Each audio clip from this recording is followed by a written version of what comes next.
Okay.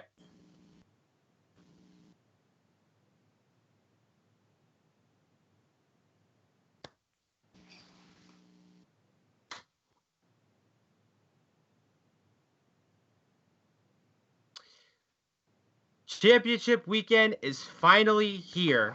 And folks, this is going to be the best championship weekend that we have ever seen. The best than last year, the best than what we've seen the last couple of years. I'm talking about the trucks, the Xfinity, and the Monster Energy NASCAR Cup Series Championship. We have a list of drivers that are going to be contending for this championship tomorrow night, Saturday night, and Sunday. Chris has his notes. I'm pretty much bringing in the stats. His name is Chris. My name is Corey, and this is a special Championship 4 preview of the C&J Speedway review.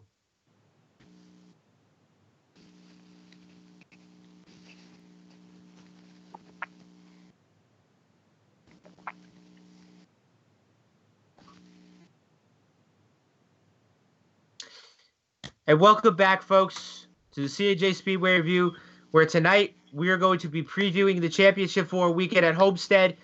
We got the Truck Series race tomorrow night, which we have Stuart Friesen, Matt Crafton, Brett Moffitt, and Ross Chastain.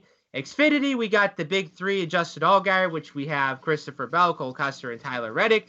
And then, of course, the Cup Series, we have Martin Truex Jr., Kyle Busch, Denny Hamlin, the Gibbs 3, along with Kevin Harvick with the Stewart Haas driver that'll be contending for the Cup Series Championship on Sunday. So a lot to talk about tonight.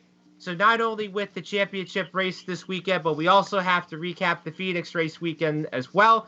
And also, not to mention, we also have a lot of silly season rumors going on for 2020, not only in the Xfinity Series, but also in Cup, and also some in the Truck Series as well. So let's go to the hotline right now, where we got Chris on the line, and he's already sporting his Kevin Harvick gear. And Chris, are you all excited for championship weekend? Okay, first of all, it's autographed Kevin Harvick gear. Thank you very much. Autographed. Throwback from last year, Kevin Harvick gear. And it's hard to be humble when your favorite driver is locked into the championship 4 and moving on to Miami. And when your college football team and your professional football team both put up blowouts this weekend, it makes me glad to be an American, but it also makes me even more excited about this weekend coming up in Homestead Miami Speedway. Now, truth be told, I listened to the truck race on the earbuds traveling. I listened to the Xfinity race while in New Jersey, and I caught the back end of the Cup race. I only missed about, I want to say 60, 70 laps of the Cup race, finally coming back from New Jersey. A better penultimate weekend I've not seen in years. This will pair in comparison to this weekend. Like Corey said in the open, I am more excited about this championship 4 in all 3 levels of NASCAR racing than I was in 2014 when Kevin Harvick won it all. I was not this excited. By the way, still hate it. #FKB. I was not this excited when Kyle Busch just defied all the odds, being grandfathered in. All you have to do, Kyle, is win one race and finish in the top 25. Well, Kyle didn't come in and win one race. He won 5. I wasn't this excited when my daughter's favorite driver 2 years ago won the Cup. This I'm excited about. On one series, we have 2 young upstarts and 2 grizzled vets. On the middle series, we have 3 hot young drivers and 1 that is a bit of a vet. And on the Cup Series, we have the oldest average age of any championship 4 since its inception in 2014. I can't tell you how excited I am for this, Corey. This is going to be phenomenal. I think it's going to be really exciting, and I cannot wait. I would probably just say this. I think out of all the championship races this weekend that we're going to see, not only in the trucks, but also Xfinity and the Cup, but I got to say this. I think the Xfinity Championship is going to be a lot fun to watch than what we're going to see tomorrow night and Sunday. Hold on. I'm dying. Professional audio, kids. I'm sorry. Every now and again. This never happens when I'm recording. It's kind of crazy. Even when I was sick, I didn't cough that much. My apologies to all of you. looking at the Championship 4, which we'll get into in just a few minutes when we talk about the Xfinity race, looking at the lineup, I'm going to agree with you. The Xfinity Series Championship on Saturday is probably going to be the most exciting. You have 4 drivers who easily, I'm looking at their top 5s and their top 10s, not only, and not even to mention their wins, you have 1 wins among those 4 drivers. Now, if I switch to the Cup Series, you have, okay, let me do my math here. 6 and 4 is 10. 4 more is 4 is 21 wins on that series too. What about the trucks? 2, 5, 9. Okay. Yeah. But when you look at the competition that's been going on between Bell, Custer, Reddick, Allgaier all year, it's amazing. It's fantastic. Yeah. Those 4 guys have been the class of the field, and don't let me go out on a limb and say I told you so, but guys, I told you so some weeks ago. Justin Allgaier was going to sneak in and tip over that apple cart, and here we are going into championship weekend, and that number 7 car is primed and ready to claim themselves a championship. And hopefully Junior Motorsports can win another Xfinity championship, because if you look at it, last year Tyler Reddick won the championship, and then 2017 it was William Byron. So, but I don't know. I mean, I would have to say if Allgaier is going to want to win the championship, he's going to have to outbeat the big 3, because let's face it, Christopher Bell and Cole Custer, they've just been dominant when it comes to the mile and a halves this year. And then you put Tyler Reddick in the mix, which, of course, he won the championship last year.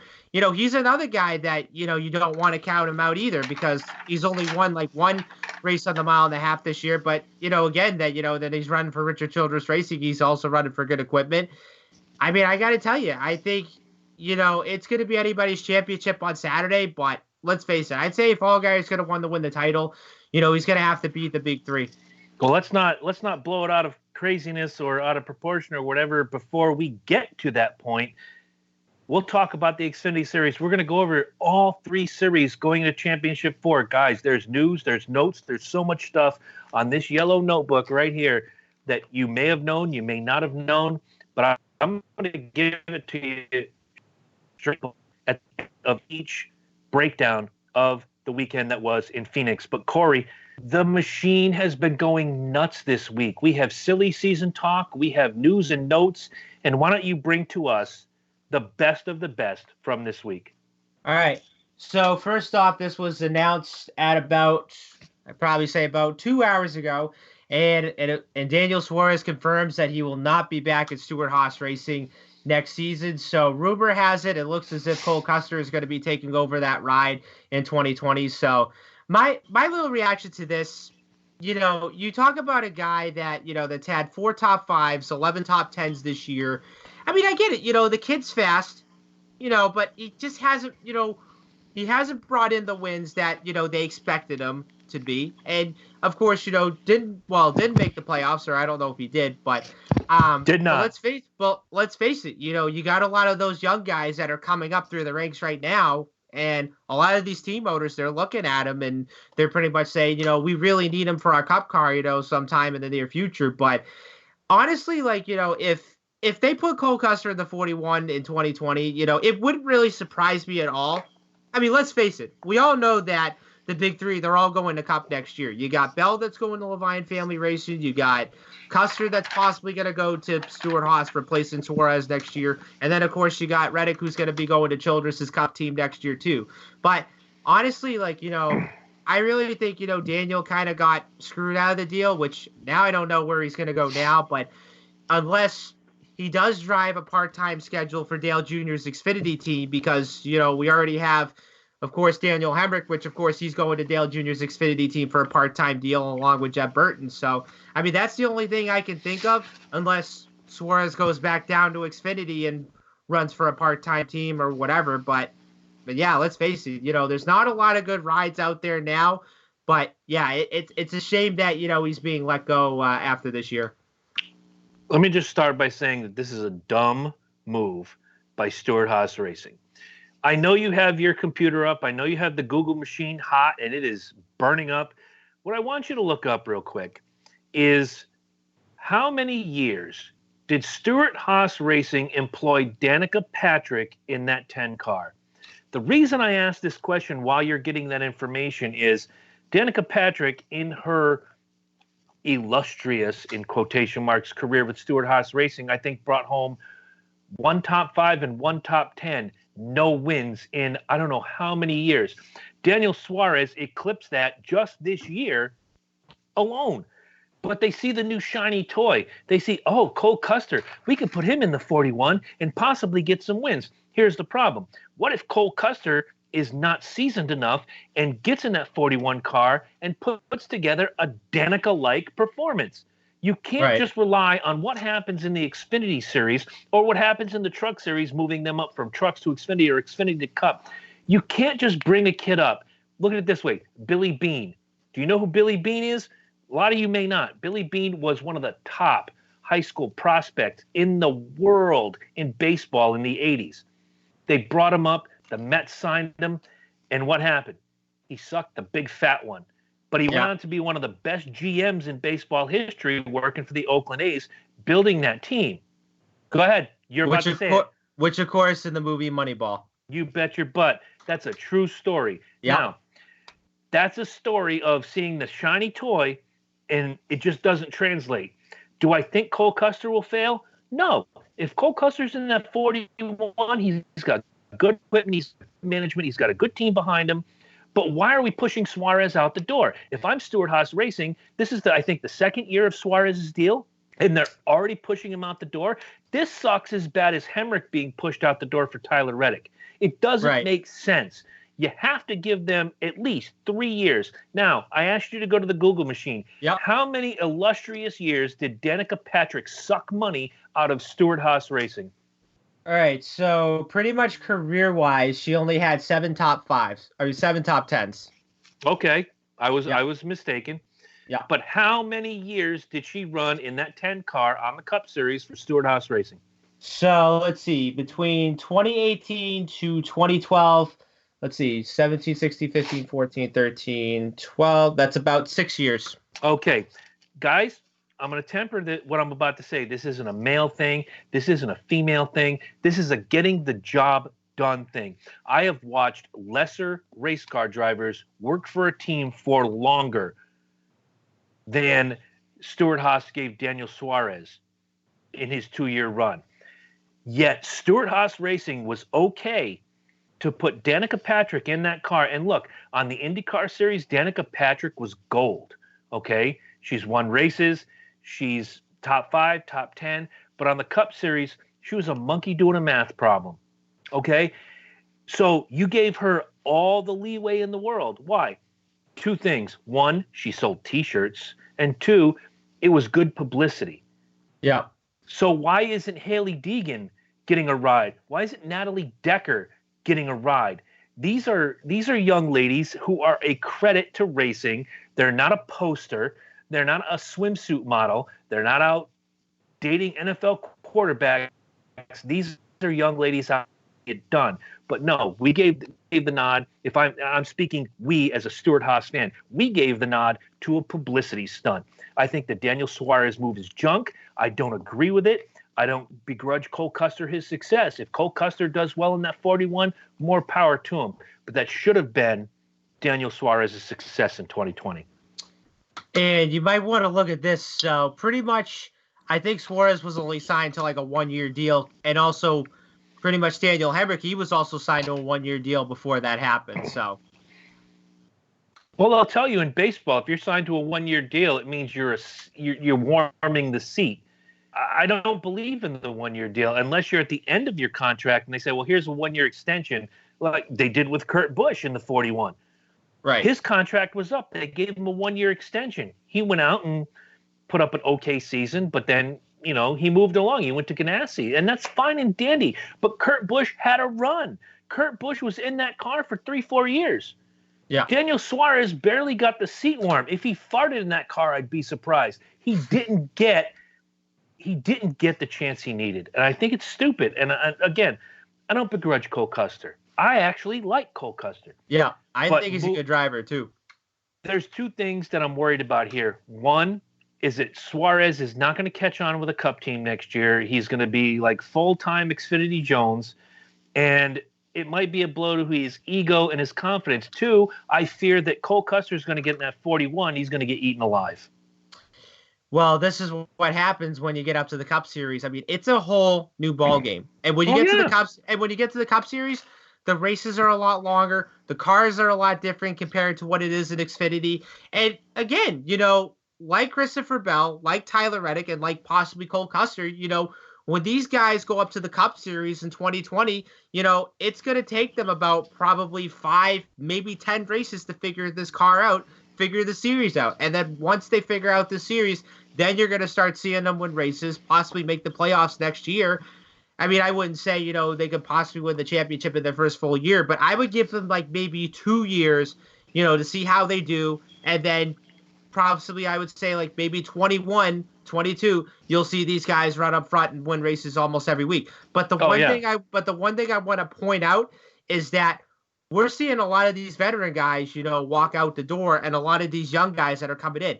It's a whole new chapter of now. We're seeing a lot of young talent that's coming in the Cup, and all the veteran guys that have been here since like the 2000s and so forth, they're already walking out the door. And then some of the veteran guys, they're not willing to give up their seat until possibly, I want to say maybe 23 or 24. I mean, it just depends on when they want to just not drive anymore. But yeah, this is a whole different new playing ground. And again, even if all 3 of the guys that are going to Cup next year win, I wouldn't be surprised at all. Okay. No one is going to come out and have a rookie season like Dale Sr. No one is going to come out and have a rookie season like Jeff Gordon. No one is going to come out, and I'm talking about now. I'm not talking about, well, you said no one. Look, there are 3 or 4 examples. Dale Sr., Jeff Gordon, Kevin Harvick, excuse me. Again, I'm dying right here live on the gimmick, and Chase Elliott. You're not going to have these rookie seasons where you just come out of the box and you are immediately race winner, championship contender, what have you. Jeff Gordon won a championship in his second full-time season in NASCAR Cup Series competition. Dale Earnhardt won a championship in his second year in NASCAR Cup Series competition. Of course, Kevin Harvick took 13 years, but he was always in the running with the exception of 1 year for that championship. This, again, Daniel Suarez is a young guy.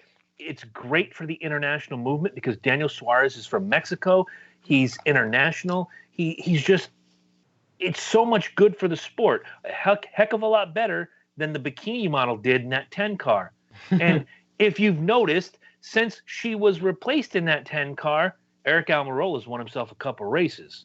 So you be the judge. And again, I dare say if a Haley Deegan or a Natalie Decker were to move their way through the ranks, what's her name? She's out there. Jennifer Jo Cobb. Yeah, Jen Cobb. Derek Cope's daughter is out there running races and doing a heck of a lot better than her old man did, although her old man did win a Daytona 500 accidentally once. But, you have all this great female talent that could be highlighted. We're moving this international kid out of the seat to give the shiny new toy his due. Look, no offense to Cole Custer, but he hasn't won a championship on the lower levels. He hasn't. Looking at his stats right now, basically his only great achievement is being the youngest race winner ever on the Truck Series, and that was in 2014 at Loudon. How do you give this kid a ride? No championship, no nothing. It's the same thing as giving Danica Patrick the ride however many years ago. It's a stunt. Daniel Suarez is getting screwed by Stuart Haas Racing. I hope he lands a Cup ride sometime between now and February, even if it's half season. I hope he wins a race. I hope he goes full Trevor Bayne, wins a big race, and says, you know what, up all your butts. Yeah. All right, that's all I got to say about the subject. Got any more news? All right, so Kyle Busch Motorsports announces their lineup for 2020 next year. So Rafael Lessard is going to be driving the 4 truck next year, replacing Todd Gilliland, while Christian Eckes is going to be replacing Harrison Burton in the 18 truck next season. So I kind of look at this lineup and I thought to myself, all right, so you look at Rafael Lessard's stats. He only has about 5 starts in the Truck Series, only 2 top tens in his career. And then you look at Christian Eckes, which of course he won the ARCA Menard Series championship. But if you look at his Truck Series stats, he only has a career total of 2 top 5s and 6 top 10s. So I'm looking at Kyle Busch's stats next year, and I thought to myself, Todd Gilliland, of course, he won a race this year, and now he's going to be out the door at the end of the season. And of course, Burton moving up to the Xfinity Series next year. I'm going to be interested to see how Eckes and Lessard are going to be doing in those 2 rides for KBM next season. I wouldn't be surprised if they do win a race, but again, I think these are 2 guys that are going to be driving for a big team. They're probably going to have to learn the Truck Series now that this is going to be their full-time year, but it's going to be interesting to see how these guys do. Agreed, and I think it's a good move by KBM to, I don't want to say shuttle Gilliland out. He didn't have a great season, but he didn't have a bad season. But Todd Gilliland is not a spring chicken, and that youth movement really needs to shine in the Truck Series. The Gander Outdoor Truck Series is where future champions are built. Again, I just said that word, built. I don't want to go back to the Cole Custer thing. I'm sorry, but you need to season them and get them properly ready to move forward.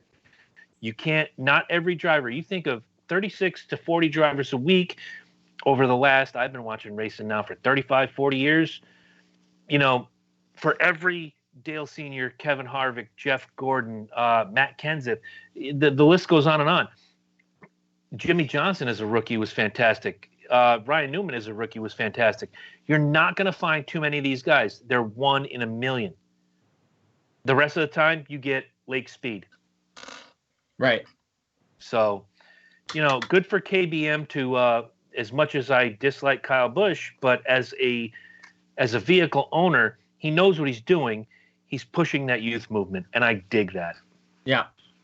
What else you got? Any more news? All right, so GMS Racing announces that Tyler Ankrum is going to be in the Truck Series next season. So rumor has it looks like he is going to be teammates with Sheldon Creed and of course Brett Moffitt, who won the championship a year ago. So here's my question: so did we know who Tyler Ankrum was when he won at Kentucky?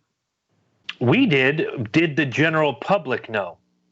Well, did the general public knew about Tyler Ankrum when he won at Kentucky? No, I would say the general public said, who the hell is Tyler Ankrum? Right. And if you look at his stats this year, he only has 1 win, 3 top 5s, and 8 top 10s. And of course, he was driving for DGR Crosley, which of course, they were pretty much an up-and-coming team this year. They get the 1 win. They have the K&N, well, now ARCA Menards team and wins Abbott and so forth. But now, with Ankrum going up to GMS Racing next year, don't be surprised if this kid wins more than a race next year, because we saw how Brett Moffitt did.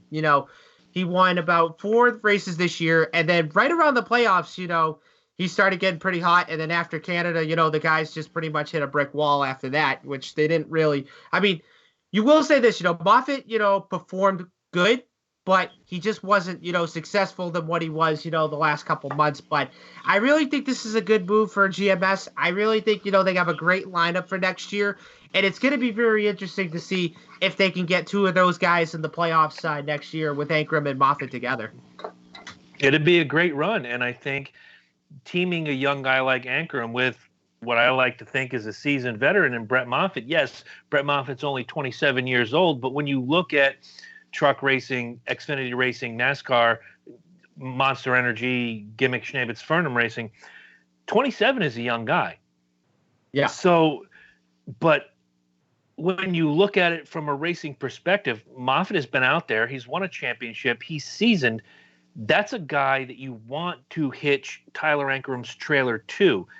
They can learn from each other. Moffitt can teach Ankrum. Ankrum, with his youthful exuberance, can teach Moffitt. It's a great fit all the way around. Of course. All right. I got nothing else to say about that subject. I feel like Forrest Gump tonight. I got nothing more to say about that. So do we dive into Phoenix, or do we have any more silly season news? All right. So one more I want to press out. So, of course, Daniel Hemrick which of course we mentioned a little bit earlier. So of course it was announced at Junior Motorsports and that Daniel Hemrick is going to be running a part-time schedule for Junior Motorsports in the 8 car for 2020. So Hemrick is going to run 21 of the 33 races next year. Jeb Burton is going to run 11 races next year, and then Junior's going to have one race again next year too. Don't know where, but I'm assuming maybe it's going to be Darlington again. We're just not sure, but. And again, this is a guy that also, is losing his full-time ride to Richard Childress Racing. And again, he's going to be running a part-time schedule for Dale Jr. right now. And I kind of like Hemrick. I mean, I think he's a talented driver, didn't get the job done, at Childress. Oftentimes, he was running pretty good. But again, this is a year where a lot of the youth movement's moving up, and it's moving up really quickly. I still look back at that change in the 8 car on the Cup Series, with Hemrick moving out, Reddick moving in. Bad idea. It's again, you only gave Daniel Hemrick one season. And like you said, he ran really good in some races and he had bad luck in other races. Guess what? That's called being a rookie. Okay? Yeah. There aren't too many guys, and I'm going to point to Dale Sr. and Harvick, whose lineage is like this. They're interlocked forever, can come out and win 2-3 races on their rookie campaign.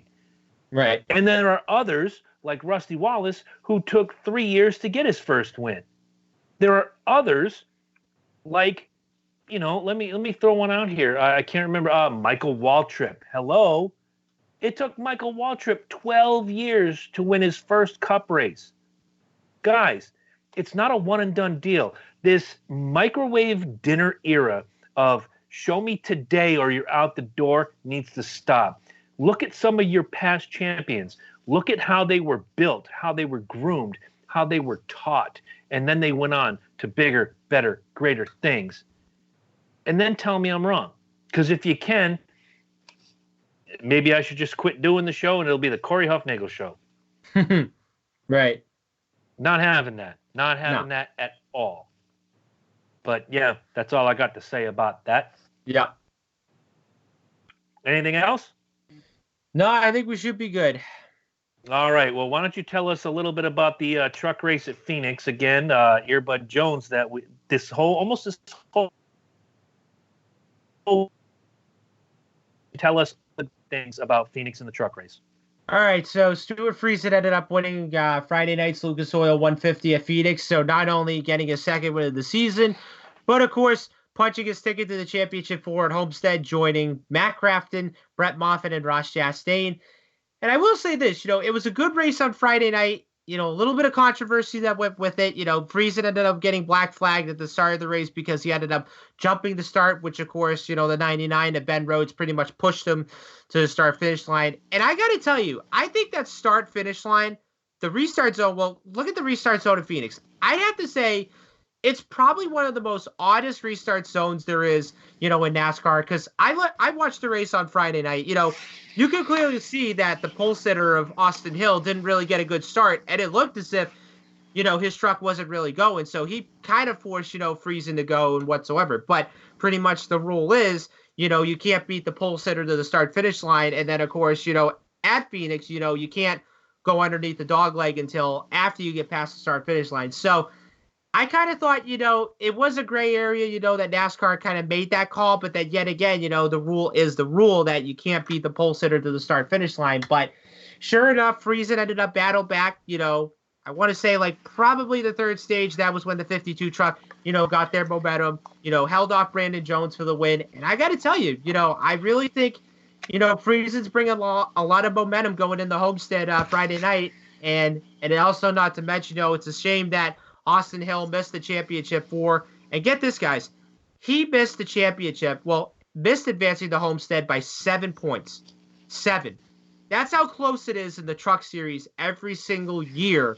Oh, yeah. When it comes down to Phoenix. I mean, even before the playoffs, the championship would always come down to Homestead every single year, and then we decide who the champion is. Now, with this playoff system in the trucks, just think about it. It'll always come down to the last race before Homestead. And I also want to mention this. So next year, the championship race is going to be at Phoenix instead of Homestead next year, which, of course, Homestead is going to be in March, which is going to be in the regular season. So, yeah, I really think this is going to be interesting, how we're going to see the championship race play out in Phoenix next year. And again, I really think NASCAR should take a look at that restart zone. And, I think they should address the rule saying, like, okay, if the pole sitter doesn't go, and again, there's also another rule. So let's say if the pole sitter doesn't go past that restart zone, then the flagman ends up starting the race. So it's pretty much anybody's ball game. Okay, part of the problem I have is twofold. One, and this is not part of the problem.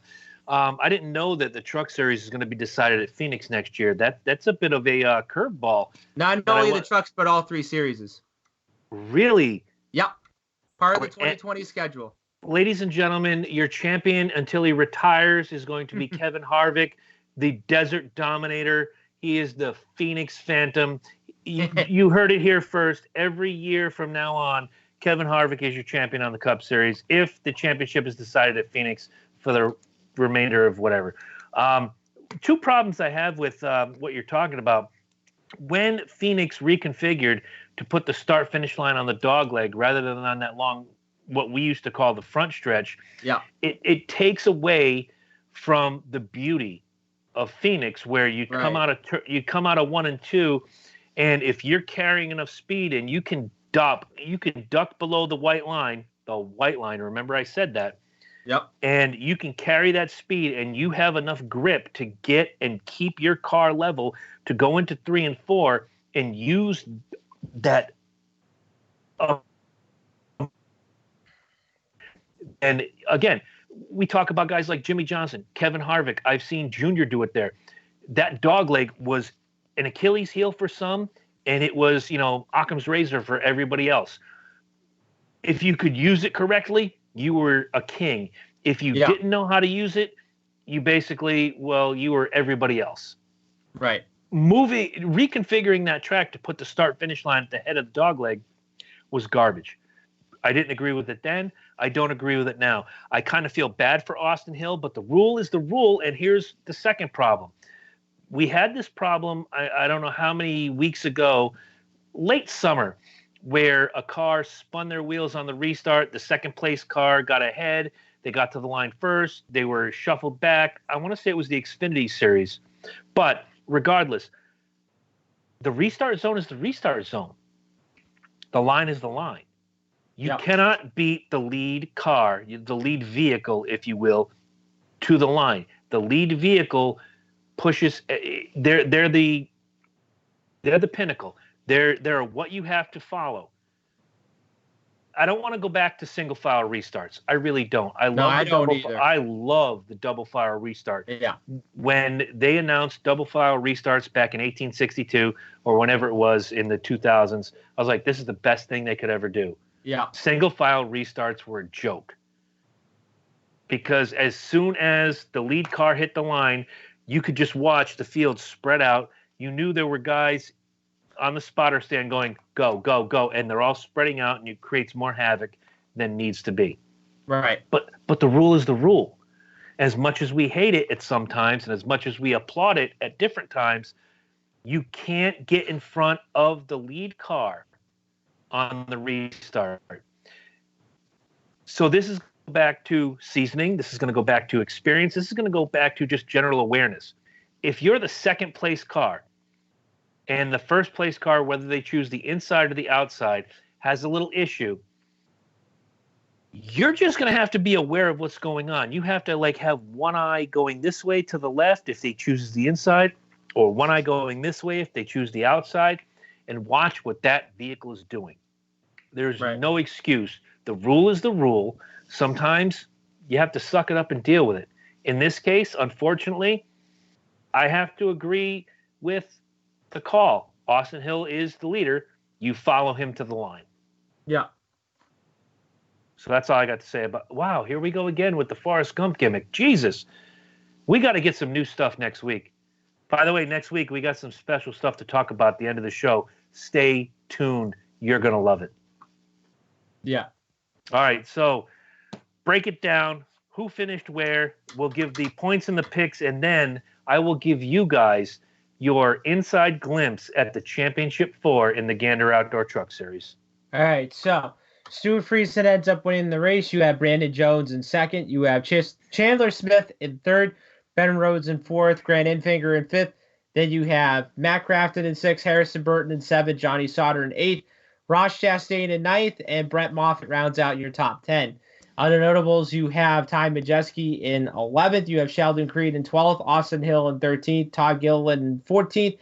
Tyler Dipple in 15th. Austin Wayne Self in 18th. Then you have Natalie Decker in 22nd. Anthony Alfredo, 24th. Tyler Ankrum in 26th. And then going all the way down, you have Derek Kraus in 31st. John Hunter Nemechek in 29th. And Joe Nemechek in 32nd. It's hard for me to pick a happy other than Stuart Friesen. Just basically, he was cemented, but he needed this. I think he won early in the playoffs to move forward, and now in the 3-race run to the Championship 4, he needed this win. So I can't give my happy to anybody but Stuart Friesen in stamping his ticket to go to the Championship 4 in Miami this weekend. Jiminy Christmas. I'm talking like it's a week and a half away. It's 2 days away. I'm sorry, 1 day away. We're recording on Thursday. If you're listening to this on Friday, guess what? It's tonight. So enjoy that. My sad's going to go to Tyler Ankrum. Good news for him. He's got a great ride this coming year. Bad news for him. He finished 26th, didn't have the best race of his life, and I'm sure he would have liked to, we got one more race left, and Tyler Ankrum could probably do great things this coming weekend at Homestead Miami Speedway, but not the way Tyler Ankrum wanted to end this race. No, not at all. My happy's going to go the same thing with Stuart Friesen. And then my sad, I'm going to go with Austin Hill. Failed to make the Championship 4 and failed to make it by about 7 points. But the good news is for him is he's going to be back at Ettore Racing Enterprises in 2020. So look for this team to bounce back next year. Hopefully they can win a couple of races and quite possibly the championship. Well, here's my question to you, Sidebar Jones, before we get into the picks and introducing everybody to our Championship 4. Does Austin Hill make the Championship 4 next year, in your opinion? I'm going to say yes. I was going to agree with you, yes. He's got everything he needs, just bad luck has plagued Austin Hill in the last, I say 10, 12 weeks. Yeah. All right. So we go to the pick.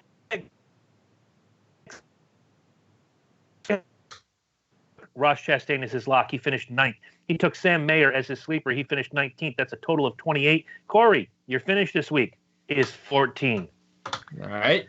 I took Brett Moffitt as my lock. He finished 10th. I took Sheldon, Don't Call Me Apollo Creed, as my sleeper. He finished 12th. That's a total of 22. My finish is an 11. And with that, the championship is settled. I am the champion of the world, but that 1 point goes to me. Corey, I know you're upset. You're the stat guru guy. You are, dude, I bow to you. When the guys talk, when we talk on the Loki and Jabroni show, or when people talk to me about this show, they're like, wow, Corey can pull stats out of his butt like nobody's business. I'm going to say it like this. Some call it luck. I'm going to call it luck. It's lucky that I won this year. Yeah. Wow. Well, you were lucky, so I want to say congratulations. Thank you very much. And now let me introduce you guys to your Championship 4 on the Gander Outdoor Truck Series. We're going to start off with the race winner, Stuart Friesen. Stuart Friesen is 36 years old. He was born in, let me see if I can get this right, Niagara-on-the-Lake, Ontario, Canada. Wow. Yeah. All right. He's the number 52 Hamler Friesen Racing. This is his first Championship 4 appearance. His 2019 line, in 22 starts, he collected 2 wins, 12 top 5s, 16 top 10s, and 3 stage wins. And if you guys are new to this show, you're only listening maybe this year, you didn't check out last year or the half year we did before that, Stuart Friesen is someone that Corey has thought highly of since the day we started this show. Corey, I'm going to pass this one on to you. Give me, in your mind, Stuart Friesen's chances of winning this championship. Of course. Go ahead. Yep. What are his chances of winning the championship? What are his chances? So I gotta tell you this. I would probably say this. I think he's got a lot of momentum coming in, and of course, with Hallmeyer Racing, acquired by GMS Racing, of course, which they're also team alliances as well. I don't know. I think you got two of the guys. I think Ross Chastain and Brett Moffitt are going to be tough to beat, and then Matt Crafton.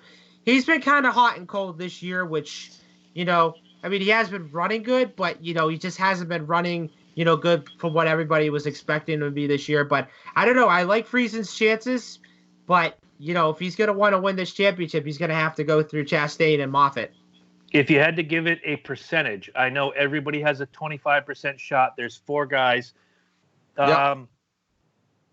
Percentage of winning the championship for Stuart Friesen. And don't say 25% or I will punch you on Sunday. I'm going to give an 80.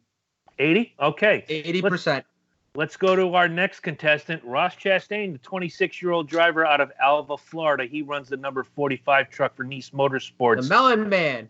The Melon. Oh, you know what? If for nothing else, and I'm gonna tip my little page up here. Okay. If for nothing else, you want to see Ross Chastain win this championship, not only to raise the trophy, but to smash that watermelon on the start-finish line. His 2019 line in 22 starts, he has 3 wins, 9 top 5s, 18 top 10s, and a series best 7 stage wins. He also declared late for the Truck Series Championship while running a full-time schedule, but Ross Chastain did everything it took, and we talked about it over the summer when he did declare. He did everything he had to do, and here he is sitting in the Championship 4. And not to mention, he has a full-time Xfinity ride next year as well. Mm-hmm. Do you think, now, side question, I'm not going to ask you for the percentage on Chastain. Do you think if Chastain wins the Truck Championship, does he stay and defend, or does he concentrate on Xfinity? Well, technically, I think he's going to concentrate on Xfinity next year, but I would probably say that if he wins the Truck Series Championship, especially with Nice Motorsports. Now, let's remember, Nice Motorsports is kind of an up and coming race team. So, they're getting their feet deep in the water, which they haven't seen which they've seen unseen territory, which they haven't seen before. But I like Chastain. I think he's kind of like that Brad Keselowski type of driver. He races aggressive and he just doesn't care, who he takes out or whatever. He's going to run hard every week and, hopefully he wins the race at a championship. Okay. Let's bring you now, if you'll excuse the wrestling reference. My name is Chris Burns. Yes. And I am introducing to you the reigning, defending 2018 Gander Outdoor Truck Series champion, Mr. Brett Moffitt. 27 years old, out of Grimes, Iowa. He runs the number 24 truck for GMS Racing. His 2019 line is 22 starts, 4 wins, 12 top 5, 16 top 10s, and 5 stage wins. Now, more often than not, I would say the reigning champion has an advantage. But when I look at the Stuart Friesens, the Ross Chastains, and the Matt Craftons, I think right now this is anybody's ball game. I'm going to ask you for a percentage now. Okay. The chances of Brett Moffitt repeating as Gander Outdoor Truck Series champion are what percent? Okay, so looking at his playoff stats this year compared to what it was a year ago, they kicked off the playoffs by winning the first 2 races at Bristol and then the road course in Canada. But if you go to this previous round, everybody was expecting him, to make it to the championship 4 and pretty much winning races and all that stuff. Now, keep this in mind. When they were in the next round, they were running good, but they kind of just hit a wall right after that. So they were running good, but, they were getting into accidents, that weren't their own doing and so forth, Now, let's just say this. They made it to the championship 4 consistently, and the fact is, even if he does win the championship, he'll be the first ever driver to win the championship back-to-back with this whole playoff format and so forth. So if I'm going to give a percentage on Moffitt right now, I'm going to have to give it maybe an 85%. That's all I can give to him. I mean, keep this in mind. He is running for GMS Racing. That is a really good race team. I think he's got a good chance to win the championship. Him and Ross Chastain so whatever and so forth. But I think Moffitt's got a good chance, but it's going to be at an 85 for me. Okay. And now I'm going to introduce to you the fourth member of the championship four. That's easy for me to say. It's Matt Crafton, the 43-year-old out of Tulare, California. He runs the number 88 truck for Thor Sport Racing. He's a two-time former Truck Series champion in 2013 and 2014, if I'm doing my math right. His 2019 line, in 22 starts, he has 0 wins, but he has 6 top 5s, 17 top 10s, and 3 stage wins. He was good enough to make the Final Four. One of the questions I wanted to ask about Brett Moffitt with his 4 wins that I'm going to ask you about Matt Crafton with his 0 wins. Everybody always wants to know, when is he going to break through? When is he going to break? When is that 48 going to win a race? When is he going to do this? When is he going to be consistent? I'm going to ask you this about Matt Crafton. No percentage, no nothing. Okay. It's a yes or no question. Does Matt Crafton have a snowball's chance in hell at this championship? Well, let's just say this. So his only worst finish in the playoffs so far has been 30th. But he ended up making the next round by accident because, of course, his teammates Johnny Sauter and Grant Enfinger failed to make it to the next round because of the whole engine failure, snafu, hoopla, whatsoever. But I'm going to just say this, they have been running good this year. They have been consistent, but they just haven't been running, from what I expected, Matt Crafton, the last couple of years, when he won those 2 championships and won races and so forth. I mean, heck, you have to go back to 2 years ago when he last won a truck race, and that was on the Desert Eldora. So if I'm going to say this right now, I'm going to say no. Okay, fair enough. Those are your championship 4 for the Gander Outdoor Truck Series running tomorrow in Miami. Have fun watching that race. Enjoy. But now we move on to the Xfinity race. And guys, I said it.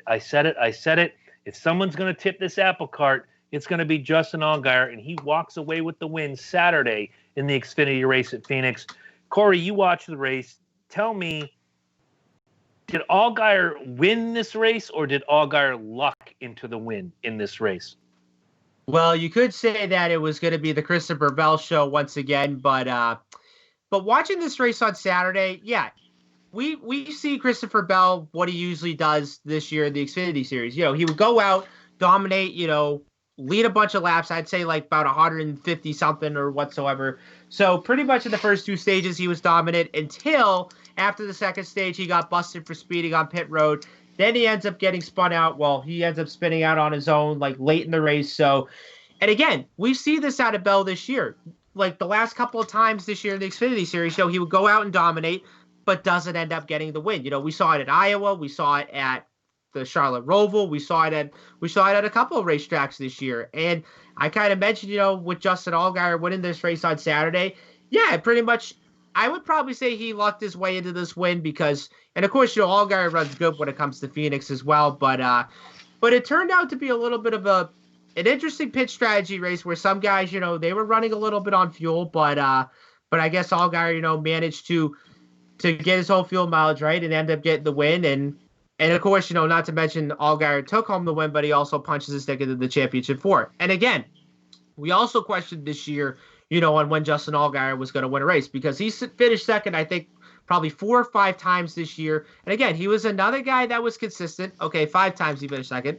And again, this was another guy that was consistent, another guy that was running good, throughout the year. But again, didn't capitalize the win until this Saturday.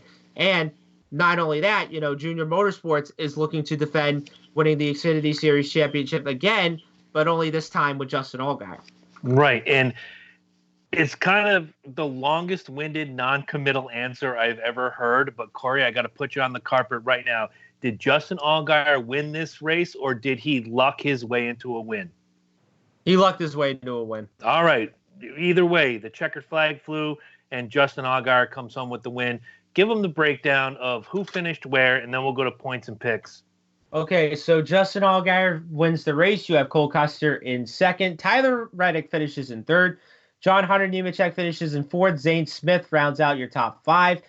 Austin Cindric finishes in 6th. Justin Haley in 7th. Chase Briscoe in 8th.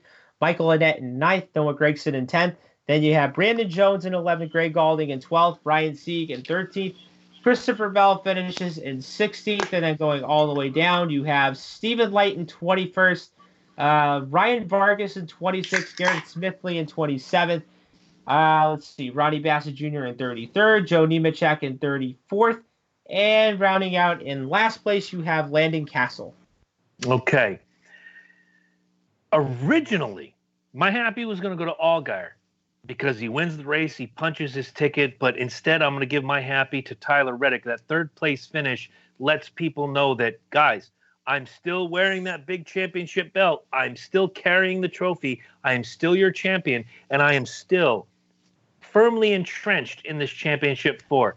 Tyler Reddick, I've said it before, it's about making a statement, and Tyler Reddick made a statement by finishing third in that race. My sad, you don't hear this often, is going to go to Christopher Bell. 16th is not the place you want to finish. He had the speeding penalty. He had the spin. And in that last stage, from what I heard, I didn't watch the race, he ran like junk after both of those incidents. So for him, coming off an 8-win season, to have the luck he's had in the last few weeks, which has just been consistently bad, you have to feel for the guy. Of course, and yet again, I mean, even though we had 8 wins this season, with Bell, I mean, yeah, keep this in mind. I think he's been the dominant driver in the Xfinity Series the last 2 years. But again, some of these races where he's been making mistakes, sometimes he's made some bad judgment errors, and again, sometimes the team would shot himself in the foot, and again, this wasn't, and sometimes drivers would make mistakes, but this is one mistake that Bell's kind of made, the last couple times this season. But, yet again, this is what happens. Okay. Think about this. And you said this earlier, that this is going to be the most exciting of the 3 championship weekends. Yeah. The 4 drivers in the championship 4 collected 21 of the 32 races so far. Yeah. Think about that. 21 of 32 races have been won by the championship 4. Now, 15 of those 21 wins have come from Christopher Bell or Cole Custer. Yeah. It's easy to point a finger right now and say, well, Cole Custer is going to have to battle back in all of this. Or it's easy to say, well, Cole Custer's got all the momentum in the world. It all comes down to one race, and that's on Saturday this week. And we're going to preview that in just a few short minutes. But it's hard not to look at the last, say, 4 or 5 weeks of Christopher Bell's 2019 season and say, the kid's in real trouble. Right. Think of last year on the Cup Series. Kyle Busch wins 8 races. Kevin Harvick wins 8 races. Martin Truex Jr. wins 4 or 5 races. Joey Logano sneaks in, wins the most important race of the year. And by the rules, again, rules are the rules, Joey Logano's a champion. Don't take anything away from him. But the rules are the rules. So I have to wonder, and I'm going to ask you, this is my question to you before we get to introducing everybody to the Xfinity 4. Is Christopher Bell really the favorite going into Saturday? Yes. Okay. Wow. That was quick. So let's go to the pick. Go ahead. Did I give my happy and sad out yet? No. Go ahead. All right. So real quick, my sad is going to go with the same thing, Christopher Bell. And my happy, I'm going to go with Justin Allgaier. Won at the right time, locked himself into the championship 4, and he's got a good shot, but he's going to have to beat the big 3 in order to do it. Absolutely. And now we'll go to the picks and points. We'll start with Corey, who took Christopher Bell as his lock. He finished 16th. He took Cole Custer as his sleeper. He finished 2nd. That's a total of 18. Corey, your finish on the Xfinity Series this week, a very awesome 9th place finish. I took Cole Custer as my lock. He finished 2nd. I took Justin Allgaier as my sleeper. He finished 1st. That's a total of 3. My finish was a 1.5, giving me the 2 points for the week. All right. Don't be sad. We got a whole new season coming up next year. There's going to be plenty of time for Corey to bury me like he did last season. Yeah. But being that my lucky number is 19, this is my year, and we've already established that. Anyway, now let me introduce you guys to your Championship 4 in the Xfinity Series. We're going to start right at the top. We're going to talk about 24-year-old Christopher Bell. He was born in Norman, Oklahoma. He is the driver of the number 20 Joe Gibbs Racing Toyota. He is the 2017 Truck Series champion. This is his 2019 line from this year on the Xfinity Series. 32 starts, 8 wins, 19 top 5s, 20 top 10s, and 22 stage wins. Series high on everything except top 5s. Oh, no, and top 10s. We're going to talk about that in just a minute. Series high in wins, series high in stage wins. Christopher Bell, overall, class of the field, but not the best at top 5s and top 10s, which is strange to me until you find out who is the best at that. Again, I have a question for every driver going forward. You've already said Christopher Bell basically is your choice for the championship in the Xfinity Series. Not going to ask you for a percentage. I'm not going to ask you yes or no. What I'm going to ask you is, does Christopher Bell win the race at Miami Saturday? I would probably say yes, because again, this is a guy that, that has been good on the mile and a half this year. He's won a couple of them on the mile and a half. So if he could just get a good start, lead a bunch of laps, not afford to make any mistakes or something like that, I think he's got this championship covered. All right. Let me introduce you to the second member of the Championship 4. He is 21-year-old Cole Custer, born in Ladera Ranch, California. He is the driver of the 00 Stewart-Haas Racing Ford. He is the youngest winner in the Truck Series ever by winning the 2014 University of Northern Ohio 175 at Loudon, New Hampshire. His 2019 line, 32 starts, 7 wins, 16 top 5s, 23 top 10s, and 8 stage wins. We already know if Bell has an off day, Custer's going to be right there nipping at the heels trying to win this championship. This is the percentage question. Your percentage, Cole Custer winning the championship. All right. So going back to 2017, not only he won the race at Homestead, but just flat out dominated everybody. And that was when pretty much he got eliminated, from going to Homestead. So I would probably say this. If he would have went to the Championship 4 that year, he would have been your champion over William Byron. So I'm going to give this percentage right now. And the fact that he's only won 7 races this year, probably I'd say being the second dominant driver this season. So if I'm going to give a percentage right now, 95. Here's the one problem with your statement. You're like, oh, he only won 7 races. Like, oh, you're playing Xbox. Like, oh, I average 20 wins a year.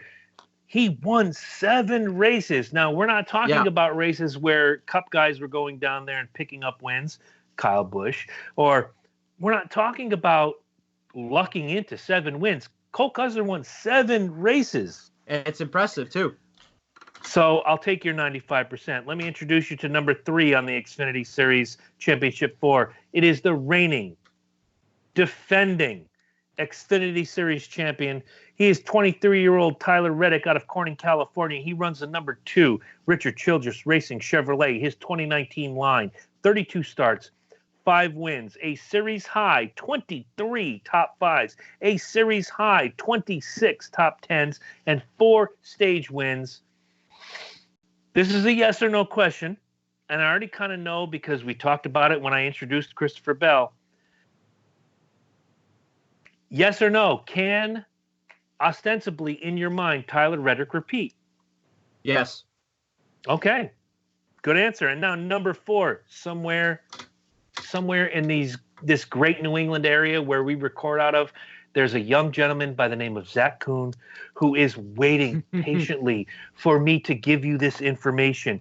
He is from Spalding, Illinois. He is 33 years old. He is the 2008 ARCA REMAX Series champion. He drives the number 7 JR Motorsports Chevrolet. Zach, wherever you are, welcome to the Championship 4, Justin Allgaier. Let me give you his 2019 line. 32 starts, 1 win, 16 top 5s, 24 top 10s, and 7 stage wins. Not bad when you consider was right behind Tyler Reddick for the most top tens in the series, and he snuck his way in this past weekend with a win. Serious contender or championship pretender? I'm gonna say serious pretender because I'm looking at his results from the Whoa, playoffs. you mixed up two different things. Championship contender, Oh, serious contender, or championship pretender? okay. I'm gonna say championship contender because the reason why You did it again, Corey. Okay. Let me try this one last time. I love you. You're my buddy. We'll see you on Sunday. Hi, Chelsea. We all love you. Serious contender. All right. Or championship pretender? Okay. Serious contender.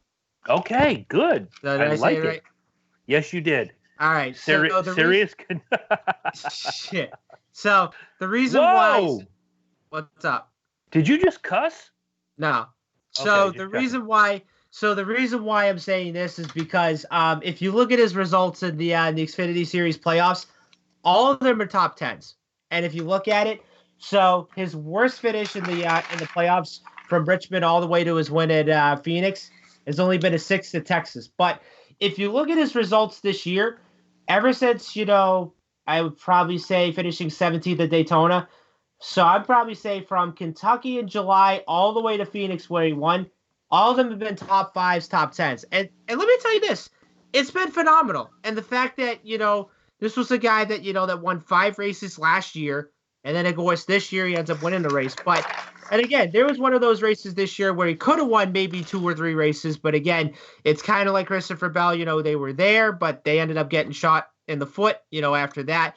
But, I don't know. I think, Allgaier's got a really good shot at winning this championship, but if he's going to win this title, he's going to have to go through the big 3. And honestly, it's going to be tough beating all 3 of them, but, they're going to have to outbeat themselves if he's going to win this title. Understood, and I get that. So now we move on to the Cup race. Hello. Sorry about that. That was production snafu on my part. Yeah. He wanted a win. He needed a win. He came out and did what he had to do to win. Denny Hamlin comes home with the win, stamps his ticket to Championship 4 weekend, and I can't think of a nicer guy. As much as we wanted guys like Chase Elliott or Ryan Blaney or Joey Logano or whomever, and as much as we wanted certain guys to not make it into that Championship 4, yeah, Denny Hamlin just comes out and did what he had to do and had a dominant race car all day long. And not only had a dominant race car, but also had a clutch performance as well, which, of course, just think about this. So last week after Texas, he lost about 42 points. And going into Phoenix, he was about 28 points behind the cutoff. So you could say that this was a must win for Denny Hamlin because, of course, everyone's all picking on him, saying like, he could possibly win this championship, if he doesn't have that whole snafu from what he did back in 2010 and so forth. But I have to say this, with him making it in along with 2 of the Gibbs guys that made it in as well. I have to tell you this, I think Hamlin has a good chance at winning this championship than what he has done, the last couple of years when he made it to the championship 4 but messed up. But then yet again, you got Kyle Busch, who's going to be good to beat. And then, of course, Martin Truex, who has probably the best chance at winning the championship this year than what he did last year as well. So, I mean, I look at the race on Sunday, yeah, it's a shame that Joey Logano missed the championship by about 5 points, but this is what the playoffs do. It creates drama, and you just never know who's going to get bounced out, especially when it comes to the round of 8. And if you look at all 4 of the guys that are in the championship 4 this weekend, you got 2 of the guys, one in the Truck Series and the Xfinity Series, that are going to defend his title. Joey Logano ends up getting eliminated and won't defend his championship from last year. And that sucks. And there was a part of me that wanted really, and as much as I pick 2 on seconds, Joey, I got to charge my battery. Do what you got to do.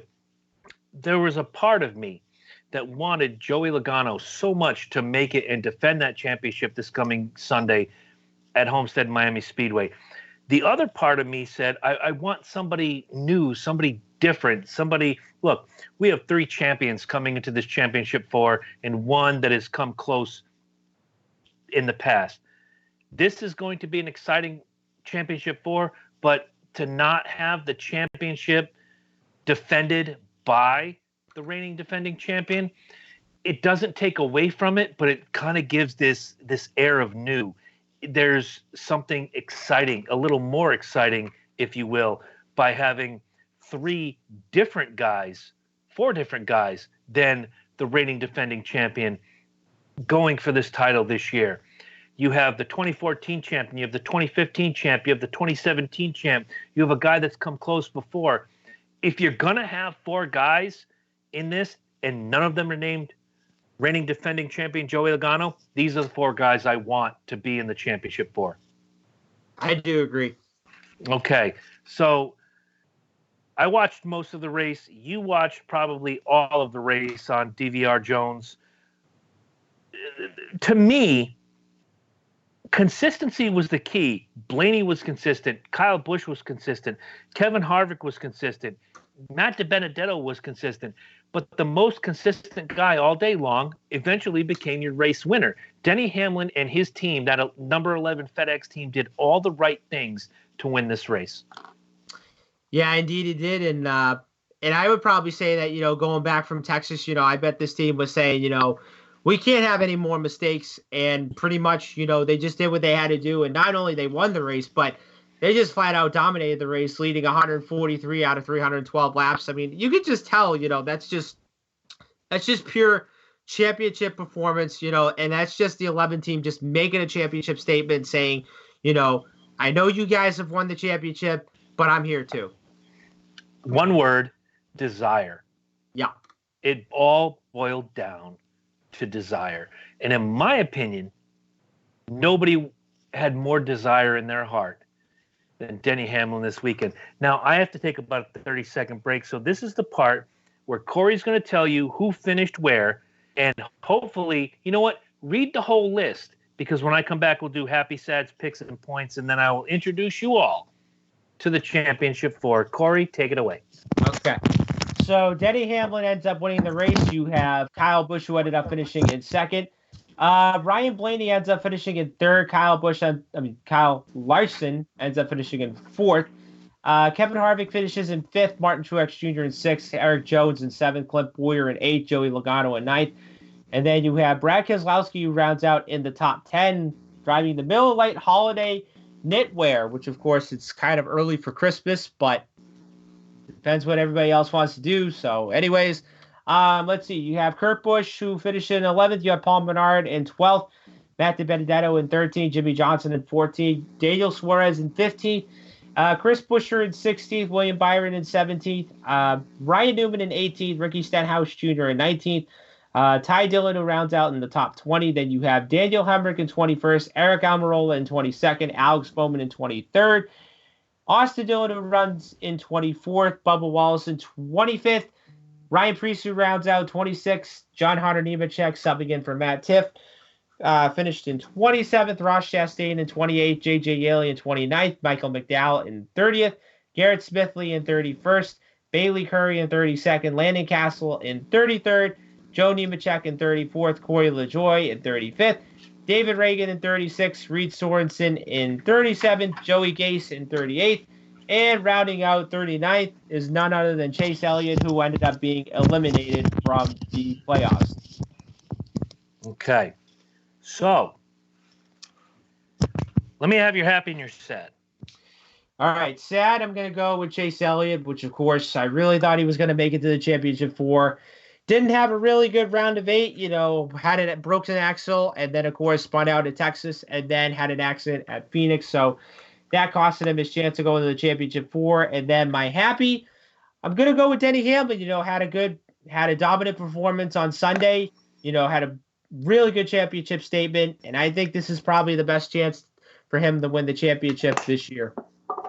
Well, much like a few other times this season, our happies and our sads are exactly the same. I took Denny Hamlin for the same reason. You want to make that championship, He did exactly what he had to do. Fire, desire, determination. Use any adjective you want. Denny Hamlin made it happen. My sad also went to Chase Elliott for two reasons. One, last week, I said if anybody's going to usurp Kyle Busch or Joey Logano, one of the big four, to get into the championship, I had predicted Chase Elliott. Didn't work out that way. He is, and I will say this right now unequivocally, if it's not 2020, it's 2021. He's going to be in the championship four next year or the year after. Not only that, he's going to be, if he's not the champ, he's going to be number 2 in one of those 2 years. Guaranteed, mark it down. Chase Elliott is a serious championship contender going forward. He proved it last year. He proved it this year. And there's no stopping this kid. He's not some child of privilege. Look, you can point back to sons of drivers. Dale Earnhardt Jr. sniffed a championship, but he never really got there. Kyle Petty, okay, great commentator, not that wonderful of a race car driver. Very rarely do you see the son of a legend come up and be a contender. And I've watched this kid for the last couple of years, and I'll tell you, Chase Elliott is 1,000% the real deal. Yeah. So watch for him, 2020, 2021. He's going to be there. And if he doesn't win a championship in the next 2 years, his career's not over. But he will be a serious contender in the next 2 years. I agree. All right, so let's get to the picks and points. We'll start with Corey, who, if it wasn't for Chase Elliott, another reason why he's my sad. I would have swept the week. You know, the gold belt would have been a little shinier on my shoulder. But unfortunately, I'll start with me. I took Kevin Harvick as my lock. He finished 5th. I took Chase Elliott as my sleeper. He finished 39th. Benedetto as my sleeper. He finished 13th. That's a total of 57. You divide that by 3. My finish, lucky number Jones, I finished 19th. Corey took Kyle Busch as his lock. He finished 2nd. He took Ryan Blaney as his sleeper. He finished 3rd. He took Eric Almirola as his hopeful. He finished 22nd for a total of 27. Corey, your finish, and for the 3 points, saving you from a sweep, was a total of 9. Now, before we get into introducing you to the championship 4, let's go to the points. It's a split week. I took 3 points. Corey took 3 points. That makes this week's total 102-91 in favor of me by 11 points. And as Corey and I talked about before we went hot, this was a really close run throughout the entire season. This is a great if you're a basketball fan, this is the game you want to see. This is what you want. You don't want to blow out. Unless, of course, you're a Falcons fan and you're playing the Saints, then that's what you want. Yes. But when you're playing a friendly rivalry, you want it to be close. You want it to be competitive. And, Corey, I got to tip my hat. I looked back through these points totals the last 30-plus weeks, and there were times I was scratching my head thinking, here he comes. Corey's about to bury me. But now that we're finished talking about Phoenix, let's introduce you to the Monster Energy NASCAR Cup Series Championship 4, and then we're going to do a brief overview. We're not going to talk too much. We're going to give our picks. Yeah. There's not a lot you can say about championship weekend. It's all on the line. There's no we don't have to wax philosophically. I'm not going to give you a Shakespearean novel about championship weekend, but here's your NASCAR Monster Energy Series Championship 4. Leading off, I'm going to go with Martin Truex Jr., the 39-year-old out of Marietta, New Jersey. The driver number, that number comes up again. Bass Pro Shops, Joe Gibbs Racing Toyota. He's the 2017 champion. His 2019 line, 35 starts, 7 wins, 14 top 5s, 23 top 10s, and 7 stage wins. Corey, this guy's been the class of the field the entire year.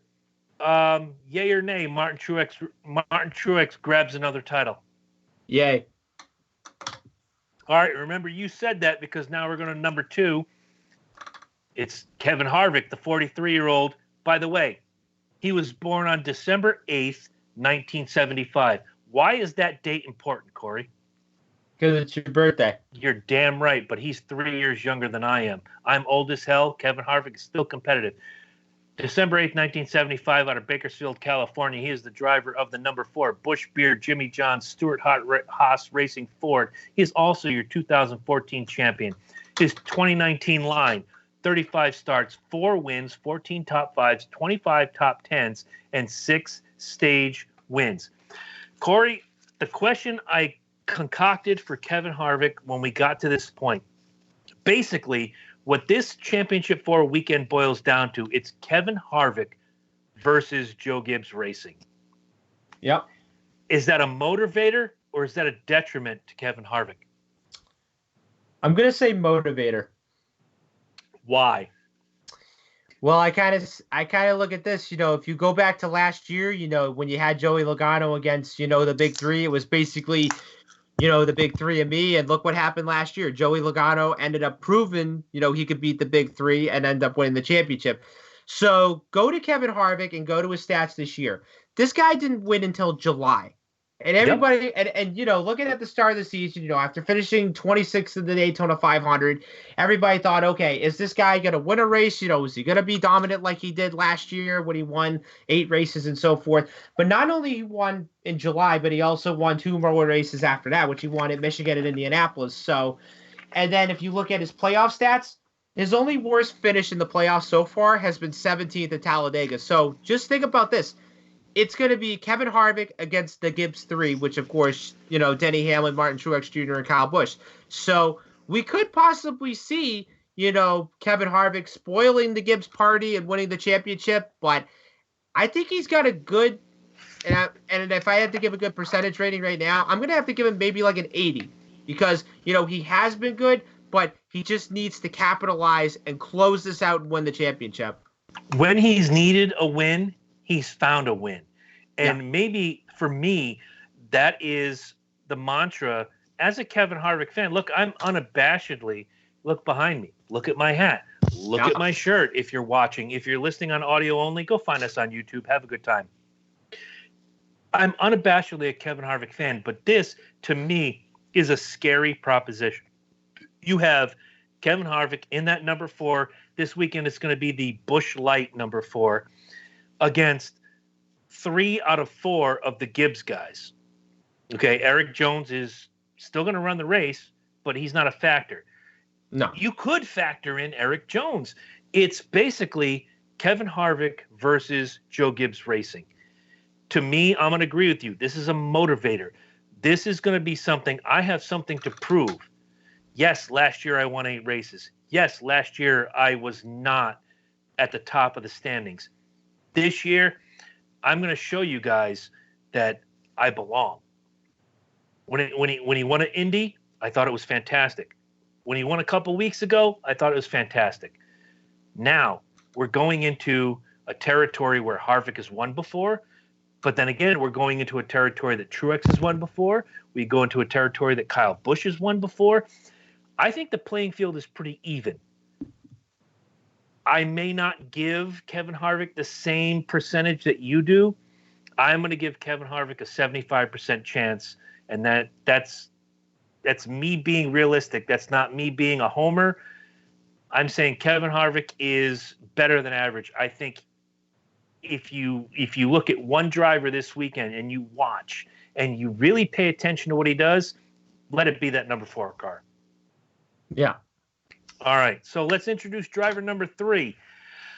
Oh, let me lead off with this so I don't disappoint any of our viewers. It's the FKB hashtag. It is Kyle Busch, 34 years old, out of Las Vegas, Nevada. He is the number 18 M&M's Joe Gibbs Racing Toyota. He is also the 2015 champion, which I give him a lot of credit. That was a fantastic year for him. He deserved that championship.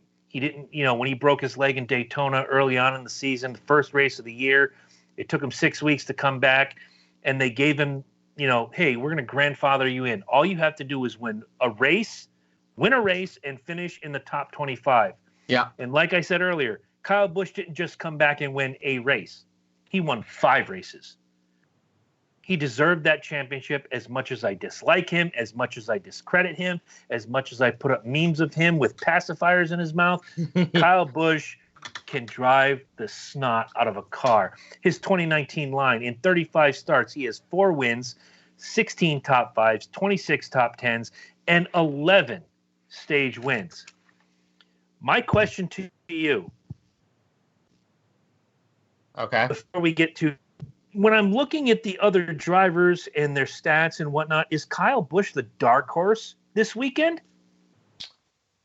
I'm going to say he is the dark horse because I noticed that a lot of people have been saying that whenever it comes to the regular season, you know, Kyle Busch knows how to dominate, you know, win races, you know, lead laps, finish in the top 10 and so forth. But then whenever it comes to the playoffs, it just, this 18 team literally finds a way, to blow up and pretty much, have the wheels turn off and everything. So let me stop you real quick. Okay.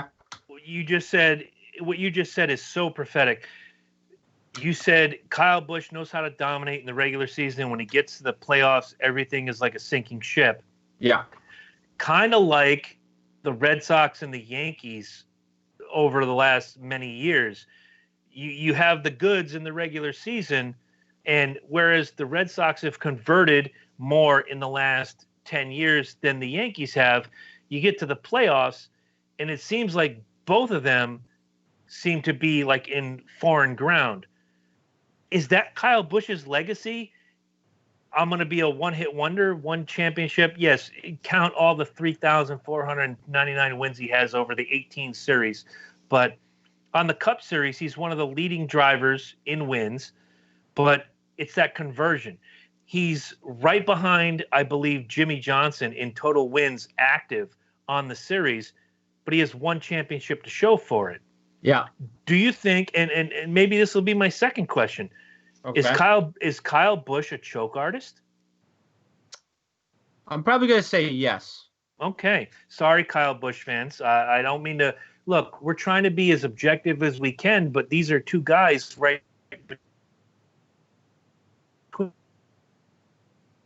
that we're giving you the straight dope. We're giving you everything we can, and we're going to give the most honest thing we can. And speaking of honest, my man, I remember going to that race in New Hampshire where I met you, and we had the germ of the idea to start this. And who won that race? None other than the 11 of Denny Hamlin, 38 years old, out of Tampa, Florida. He drives the FedEx Joe Gibbs Racing Toyota. He is not only the 2016 champion, but he's the 2019 champion of the Daytona 500. His line this year, 35 starts, 6 wins, 19 top 5s, 23 top 10s, and 6 stage wins. I look at these wins, Corey, and I say to myself, with 6 wins, he shouldn't have had to win his way into the championship 4. He should have already been in that championship 4, but bad luck has beleaguered Denny Hamlin throughout these playoffs.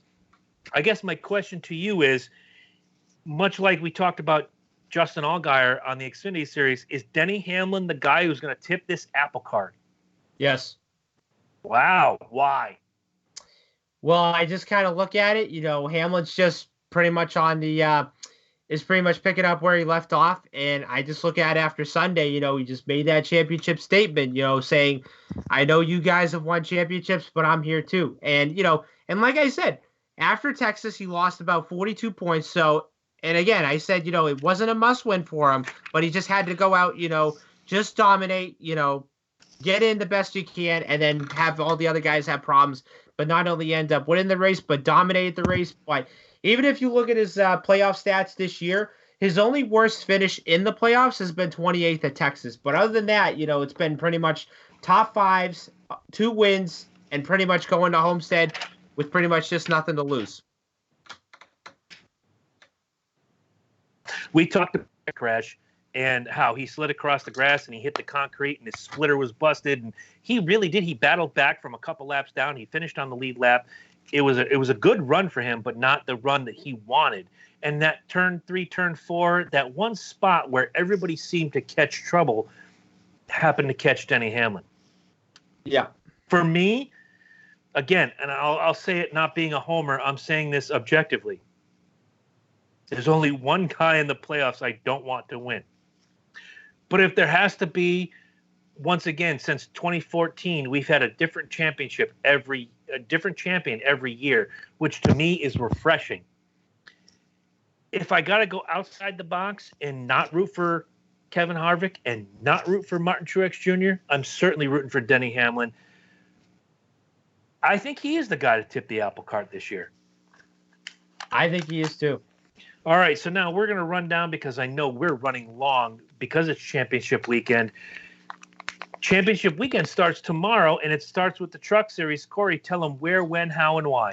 All right, so tomorrow night you have the Gander Outdoors Truck Series Championship at Homestead Miami Speedway, the Ford EcoBoost 200, 8 o'clock Eastern Time on FS1, and then, of course, you can stream it live on SiriusXM Satellite Radio, Channel 90, which, of course, you will have the Motor Racing Network. The voice of NASCAR. There you go. All right. We're not even going to go through the usual contenders, the championship pretenders. Just give me your lock and your sleeper, my friend. All right. So my lock, I'm probably going to just say this. My lock, after winning the race last weekend at Phoenix, I do want to say Ross Chastain and Brett Moffitt have a shot, but I think Stuart Friesen has a lot of momentum coming in the Homestead. They have been good on the mile and a half this year, and they have been good this year too, at Texas and Kansas. So I'm going to go with Stuart Friesen as my lock.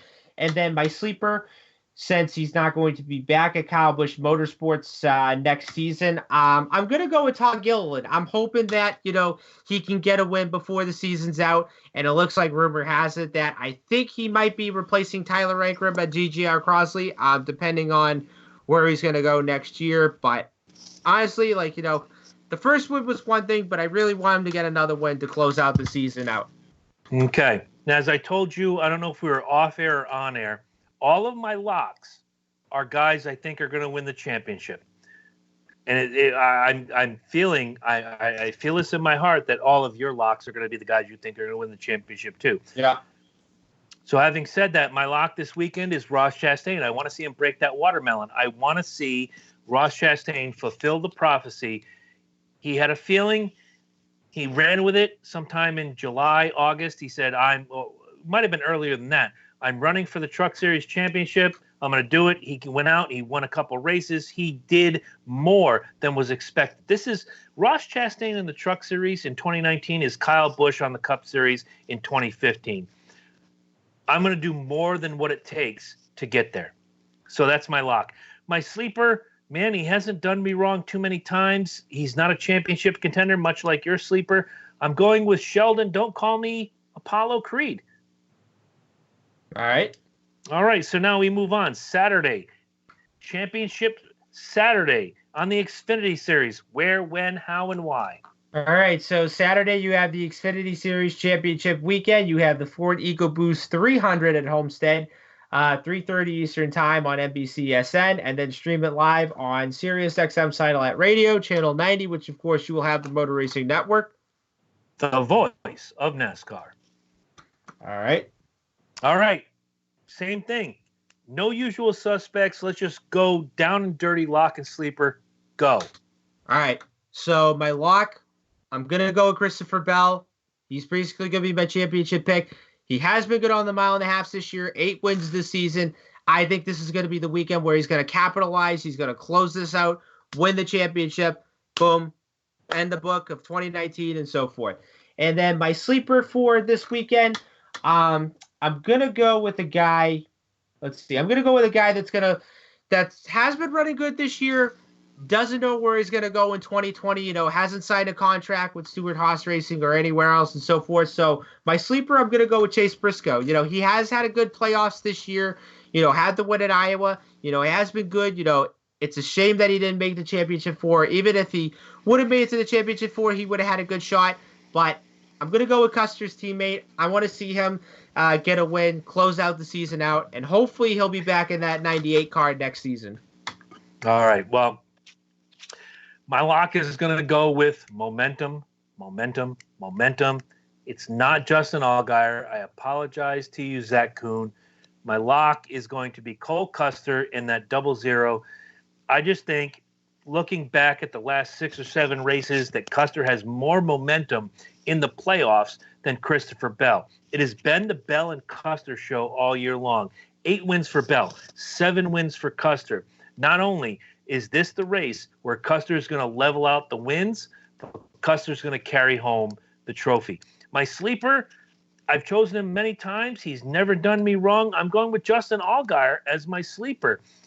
I do think he can tip the apple cart, but I don't think he's going to come home with the championship. Okay. And now we move on to Sunday. By the way, if you are a fan of this show, go to our YouTube channel. The first hour before the race, we are going to be live. And then as soon as the champion is given his trophy and the fireworks go off and the NBC feed goes dark, we come back for another hour. And if you're lucky, if you're special, if you're on that YouTube thing and you say, I want to call in, producer Eddie Focus will be working the gimmick, and we'll give you the number where you can call in, and we will take phone calls this coming Sunday at the Azarju Mini Mansion, home of Brad Keselowski fan and Chicago Bears fanatic Mark Azarju, who we love to death, and we're going to have a good time there. We're going to do this for you. If you want to call in, we're gonna have you call in. 2 rules, and I'm going to give you these now. 1, keep it under 4 minutes in length, and 2, no cussing. That's the rules. No cussing or else we'll hang up. On Facebook, that was one thing. If you call in and say F Kyle Busch, well, I might let that one go. But if you call in and let's just throw this out there. Let's say Denny Hamlin wins a championship and you call in on the aftermath. F Denny Hamlin, he's an S-bag and this and that and the D and you're out. See you later. Yeah. So keep it clean, keep it focused, and let's work forward. Cup Series, Sunday. Corey, how, why, when, and where? All right, Sunday is the big finale. This one is the Monster Energy NASCAR Cup Series Championship at Homestead, the Ford EcoBoost 300. 3 o'clock Eastern Time on NBC, and then you can stream it live on the SiriusXM satellite radio, channel 90, which, of course, you will have the Motor Racing Network. Hopefully not the T-shirt I'll be winning this weekend, but still the voice of NASCAR. Well, you do have a T-shirt coming on Sunday. Well, you also have this beautiful poster. Guys, if you haven't seen this, let me break this out. I'm trading Corey this beautiful poster, and I really think that you guys should see it. This is a print of the 1989 people who were in the Winston. You have going this way, Darrell Waltrip, Greg Sachs, Dale Earnhardt, that's Morgan Shepherd. That's Rusty Wallace. That Davey is Davey Allison. That is Jeff Bodine. I'm reading it backwards. I really can't see. Who is that? I think that's Lake Speed. Yeah, there you go. Yep. Ken Schrader, Terry Labonte, Richard Petty, obviously. You have Phil Parsons. You have Ricky Rudd, it looks like. Kowicki. You have Alan Kowicki. I love that guy. Petty. Kyle Petty. You have who's that? Harry Gant. Yeah. Neil Bonnet. You have Sterling Marlin, Swervin Marlin, Bill Elliott, and who is this? I think that's Bobby Hillin. Bobby Hillin. Yeah. So, we're making a trade. So that beautiful poster versus. Go ahead. The T-shirt versus the T-shirt that is in this package, which came from. But not only it's a T-shirt in the package, but it's a T-shirt from the essential company of Bunghole Liquors. That's the stuff right there. That's the only place when I come back from New Hampshire that I make it a point to stop at, not only for T-shirts, but their prices are amazing. If you're in the Peabody, or I know that's a foreign place for you folks, it's called Peabody everywhere else. But if you're in the Peabody, Massachusetts area, or the beer, liquor, wine at a good price, go to Bunghole Liquors. Corey, you really need to go and see if we can get some sponsorship from Bunghole Liquors. I know. I really wish we could, And not only that, I'm only like about 5 minutes away from my house. Done and done. Now, Cup race, lock, sleeper, and hopeful, go. All right, real quick. My lock, I'm gonna go with Martin Truex Jr. I think he's got the good chance to win the championship this year than what he has done a year ago. My sleeper, I am going to go with a guy that has had success in the playoffs but hasn't. I'm gonna go with Kyle Larson. Even though he was able to go if he was gonna go to the championship four, but it was eliminated. So I definitely want to see this team win a race before the season's out. And then, of course, my hopeful, I'm going to go with the guy that did win the championship a year ago. So I'm going to go with Joey Logano. Hopefully, he will try to win the race to close out the season. And again, guys, Logano missed the championship four by about 7 points, 5 points, if I'm doing my math right. But yes, You know who The Rock is? I could probably say Dwayne Johnson. Dwayne Johnson. Here's what I'm going to say about your picks on all these series, which are fantastic. But What The Rock is cooking. do you know what your picks mean? I know. It doesn't matter what your points mean because I'm already the champion of this season. But having said that, and before I ask for a very special moment of you guys' time, I'm going to go with my lock, sleeper, and hopeful. My lock is going to go to Kevin Harvick. He's won there before. He's going to win there again. He's my pick for the championship. My sleeper is going to go with the guy I hope wins the championship if Kevin Harvick doesn't win, and that goes to Denny Hamlin. My hopeful, you know what? He's done me wrong every time I've picked him this year, but I have a good feeling about this Sunday. My hopeful is going to go to Chase Elliott. Okay. And now, all of you out there, I want you guys to put your hands together, whether it's like this or like this, and wish Corey a very happy birthday. Happy birthday, brother, man. What is it? Thank you. 27, 28? 27. Which is the number of the 1989 Winston Cup champion, Rusty Wallace. Great birthday. Always a pleasure to mention Rusty Wallace on any of these broadcasts. There you go. So you're going to be down here. We're going to be side by side live, man. Hour before, hour after. We're going to do some stuff. Producer Eddie Focus is going to be there. We're going to be at the Azarju Mini Mansion. Unfortunately, Mark's driver is not going to be in. He of the number 2 Miller Lite team of Brad Keselowski. But Mark and I have a deal. Okay. If it's not Kevin, it's Brad. If it's not Brad, it's Kevin. Kevin. Yep. So Mark is going to be full on Jones behind the number 4. Excuse me. Wow. Hiccups. I'm just full of ridiculousness tonight. Yeah. It's been a good week. We're going to have also from 1 to 4, the Falcons losing to the Panthers. Hopefully not, but I'm a realist. And from 4:25 till whenever, we're going to be also on a side TV watching Corey's Patriots. Who are you guys playing this weekend? We are playing the Philadelphia Eagles in Philadelphia. Okay, so look at it like this, and I'm gonna say this with all humility. Our first win of the season as a Falcons fan came against the Philadelphia Eagles. Yeah. We didn't win again for 6 weeks.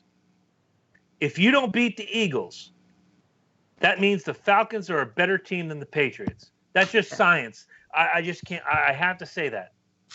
Well, all I could just say is, we got Tom Brady, so we have nothing to lose. And yes, we're also coming off a, I would say devastating, but we're coming off a surprising loss against Baltimore. And, I didn't really think we were going to lose to the Ravens, but I'll tell you what, that Lamar Jackson kid is pretty good. He's been pretty talented, and, again, playing in Philadelphia, yes, it's probably one of the craziest, rowdiest cities there ever is. And, now I know that's the reason why those fans have been throwing snowballs at Santa Claus for at least years. But and it's actually a true story, by the way. Yeah, Yes, it is. But I also want to give a shout out to my cousin Johnny and his wife Allie.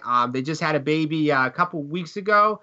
I think it's a boy. I just want to say congratulations on them. And then, of course, my cousin Jamie, her husband John is going to be having a baby in January in 2020. So I want to say congratulations on them. So reason why I'm saying my cousin Johnny and his wife Allie, and then my cousin Jamie and her husband John. So they're all Eagle fans and stuff.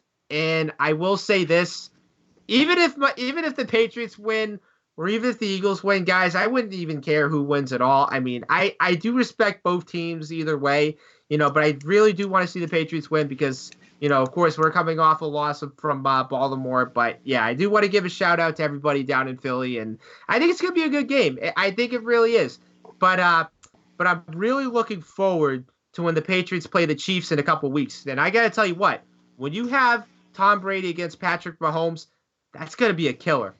Well, funny you said that. I had one comment about these are your family members that are Eagles fans? Yep. Okay, by the way, my Falcons beat you and we suck.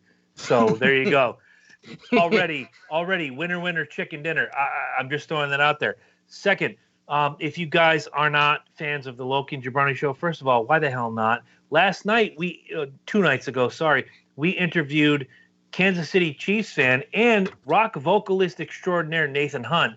We had the best time. He was so candid. He talked about the new album that just wrapped up recording a week ago. Plus, he talked about the Kansas City Chiefs. He lives in Jefferson City, Missouri. Big Chiefs fan. When I interviewed him on the tour bus almost 4 years ago, they were coming off one of their best seasons in a long damn time. And the first thing he said was, I believed. And yes, Kansas City fans, keep believing. It's all good. If you have Tom Brady as your quarterback, you are never out of the loop. But going back to the Lamar Jackson point, Lamar Jackson is the Michael Vick of this era. When you see him for the first time, you don't know how to react. But you know what? You're going to see him again in 2 years. You'll know what to do. Right. Bill Belichick is a genius. Tom Brady is the GOAT. There's nothing that tells me that the second time will be a fun time for Patriots fans. Having said that, I've already pimped the Loki and Jabroni show. Please go find us on YouTube, Apple Podcasts, wherever. We interview rock stars. We interview wrestlers. We interview authors. We have great talk every single week, and even Corey listens. He has a good time, although he hasn't listened to Nathan Hunt from Shaman's Harvest, who, by the way, once again, new album's coming out in the spring, and we got him right out of the recording studio. Too good to be true? Maybe. But, hey, when you pull strings, things plug and otherwise push upon the people. Did I lose you?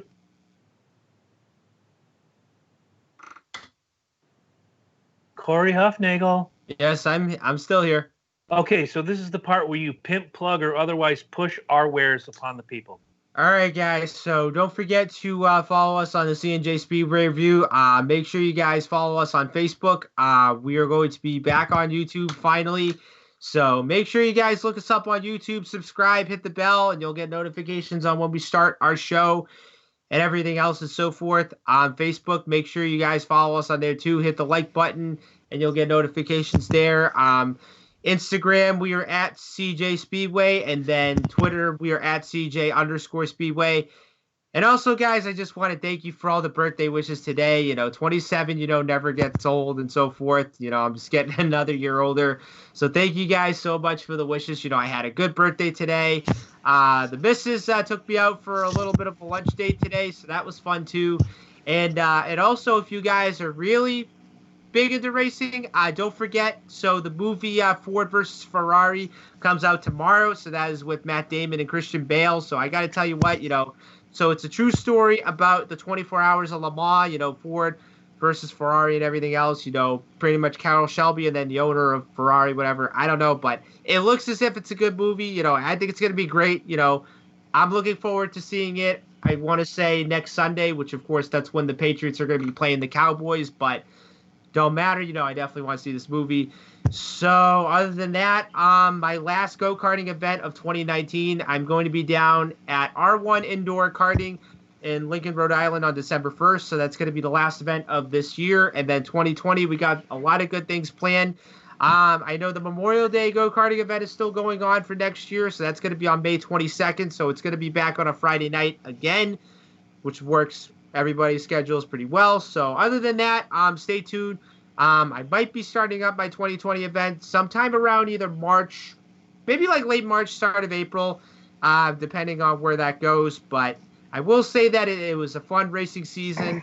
I will say that the one memory I'm going to remember the most is the Memorial Day event, which that was about, I want to say maybe 4 days after my sister died, and that was just the tough one to go into. But after finishing second that night, I was kind of happy, that I ran for that night, and I thought that was really special, and with everybody coming out too, I thought it was a lot of fun.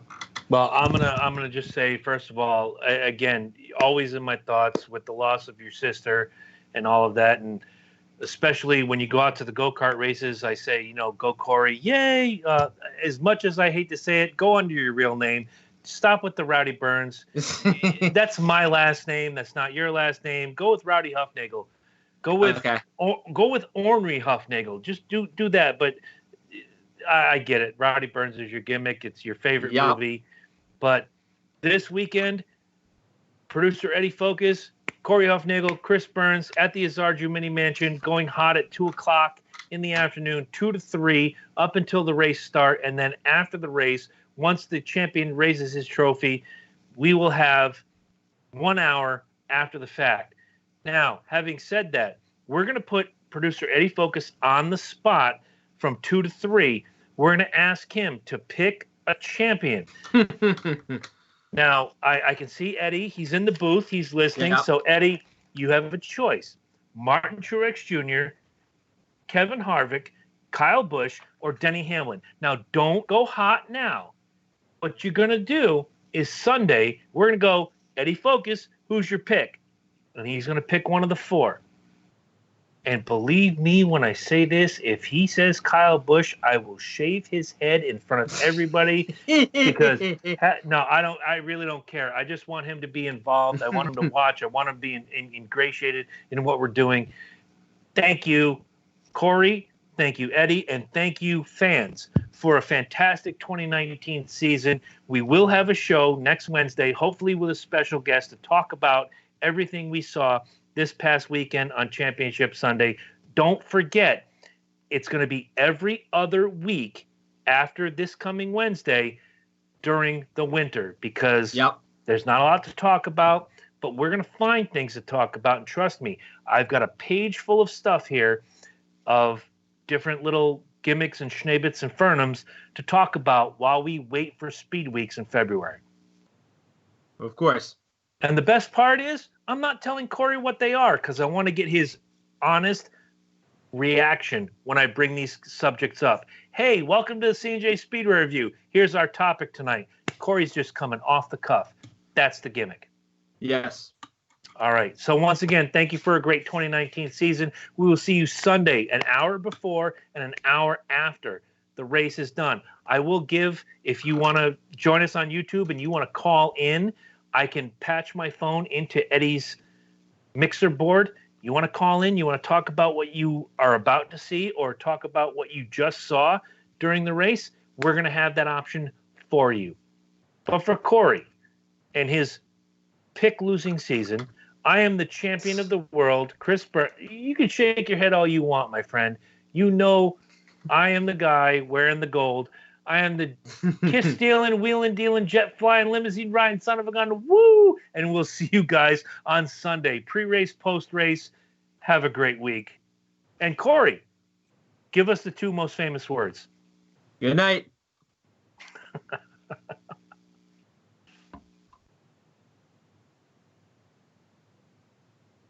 Are we clear?